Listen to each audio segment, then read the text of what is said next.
Hello Stampers, it's Selene Kempton and it's time for another Fun Friday. This week I was inspired by my friend Regina McGinnis's card. She shared this at the meeting as her swap, and it uses an Inkpad swoosh technique that I thought was pretty cool. And if you notice, there's some flinging of Winkostella as well as Winkostella mixed with color.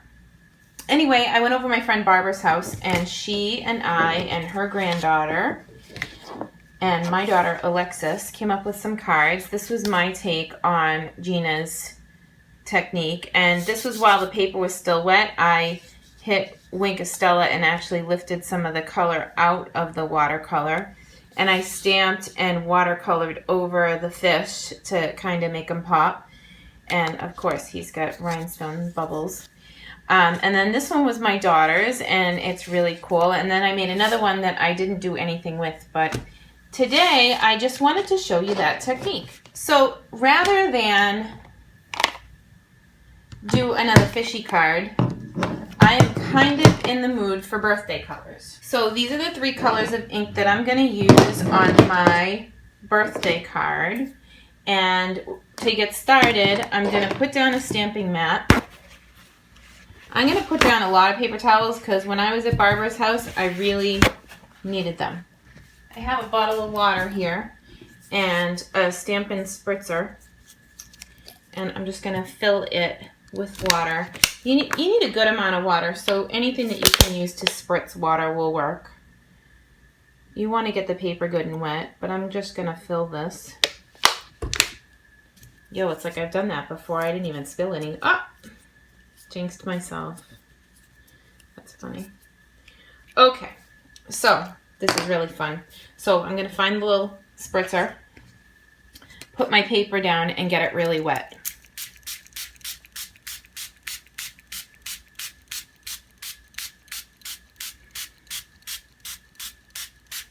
Good stuff. Okay, we're nice and runny. And now I am going to open up my first color and smush my block right into the ink pad and then paint with it. And I think I want some more, so I'm going to go again. Awesome. Okay, so I'm going to, it sort of cleans itself off on the paper towel. I'm going to do the same thing with Melon Mambo, which is a great pink color.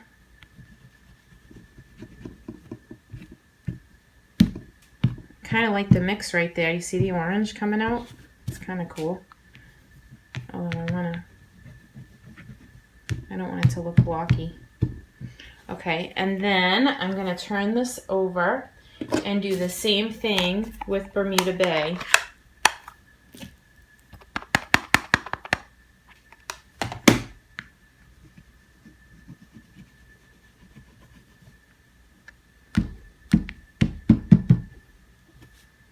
Super cool.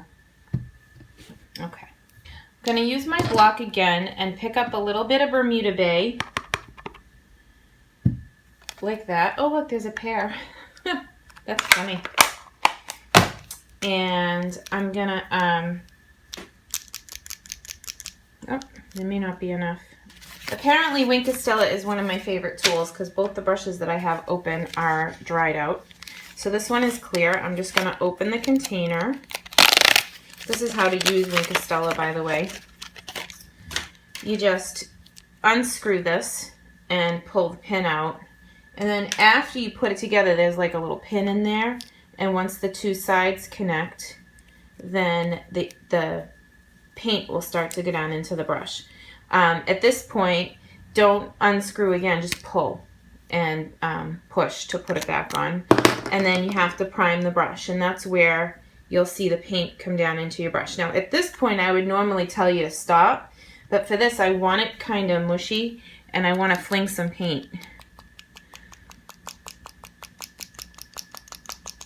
So I'm going to pick up a little re-inker and get it kind of muddy juicy again. Oh, this is fun. And then I'm gonna fling some more with the Bermuda Bay, maybe, if I can get it wet enough. Hang on, let's go again. There we go. Now it's wet enough. Oh, look at how pretty that is. Woohoo! I could paint with this all day. Okay, so now I'm gonna just fling some with the blue in it. See the blue little specks? Okay, so I'm gonna set this aside to dry for a minute and we'll come back and we'll make something else with it. In the meantime, I'm gonna play and make a few more of these. Hello and welcome back. I have no patience. These are somewhatly dry. They're not completely bone dry to the touch, but they're dry. I waited probably 10 or 15 minutes. And while I was waiting, I cut a few card bases so that we would have some matching stuff. So I'm thinking that maybe next, I have no idea what we're going to do with these designs yet. So next I'm going to pull in a stamp from the Happy Birthday Gorgeous set. This is item 143662. It's a clear photopolymer mount stamp set. There's a lot of cool stuff in here. Party time, make a wish, it's your day, balloons and flowers, but I'm just gonna, this card is so dynamic already, I think I just want to stamp a happy birthday and punch it out. So I'm gonna press and hold for just a second to get that ink to absorb into the photopolymer. And when I go to stamp it, I'm gonna press and hold for an extra couple seconds. When you stamp with photopolymer, it's good to do that because it will help the ink transfer to the paper. It takes a little longer than the red rubber. Oh, look, it's a perfect fit. Yay. Okay, so I'm going to punch that out. And let's bring, oh, I like pink. Let's bring the pink in. Ooh, now it might need the white background. So I'm going to take that piece of paper that I just punched a hole out of. And, oh yeah, look at it. So, how should we finish this card? Do you think that it needs a ribbon? I think it could. I have yellow here on the table, but I don't think that's the one. So I have a few scraps here left over from cutting my card bases. And I'd like to put one more layer in there just to make that happy birthday a little more substantial. Oh, look at how pretty that is. So I'm gonna put some fast fuse down and eventually we'll put this on with dimensionals. I'm gonna put fast fuse on the back of this layer, and because it was wet and I did hit it with the heat tool because I didn't have any patience and I really just wanted it to be dry, it's a little bit warped, so this will help keep it flat. And then I'm going to do the same thing so that it doesn't pull up on the white. And I love using that piece of paper that we use to punch the hole. Nobody's going to know if you don't paint behind the toilet. Just saying, oh, I almost forgot my ribbon. Okay, so I'm going to move this out because I don't want it to be sitting on paper because it's sticky. And I'm going to tie a quick bow.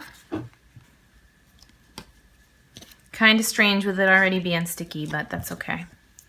So I'm just gonna loop, swoop, and pull. It doesn't matter how you tie the bow. It doesn't typically look good on the first round. You have to mess with it. So I hold the knot and pull like that just to get it going. And then I get my fingers in the loop. This ribbon is really, really wonderful for tying bows. It looks really puffy and there's not a lot of work. It's the new silver metallic whisper white ribbon that just came out with the new book. Okay, and now I'm going to attach this down. We don't need to see all that. Straight would be good. Okay, so just one more step. I'm going to grab some dimensionals. Oh my goodness, I love the way this is coming together. Can never have too many dimensionals. Okay, so that's the first one. I think we should put some rhinestones on there, don't you? It ties into the silver ribbon really well.